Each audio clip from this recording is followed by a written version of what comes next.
sebenarnya tuh semuanya tuh kan berproses, ya kan? Itu mah sebenarnya bagian dari proses aja. Prosesnya Gigi tuh beli jet. Pasangan Nagita Slavina dan Raffi Ahmad kembali menghebohkan publik terkait dirinya yang memiliki jet pribadi namun tak dipamerkan ke publik. Pasalnya, pernyataan tersebut dilontarkan saat Nagita Slavina berbincang dengan Titi Kamal. Titi Kamal yang penasaran mengapa sosok istri Raffi Ahmad ini tidak pernah mengumbar soal jet pribadi yang dimilikinya. Nagita Slavina lantas mengungkapkan alasan pembelian jet pribadi tersebut kepada Titi Kamal. Ia dan suaminya, Raffi Ahmad, membeli jet pribadi untuk kepentingan bisnis. Itu tuh sebenarnya buat investasi. Jadi itu tuh buat disewa-sewain orang gitu. Titi seolah tak menyetujui jawaban Gigi dan langsung memberikan sindiran bernada candaan.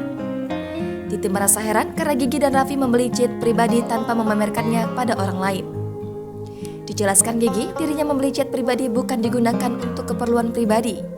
Apalagi menurutnya, ukuran jet tersebut cukup kecil, hanya menampung 7 penumpang saja. Gigi mengakui bahwa dirinya saja belum pernah mencoba memakai jetnya.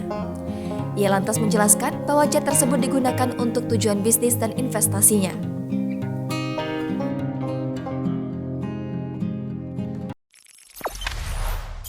Jangan lupa subscribe, share, komen, dan like ya.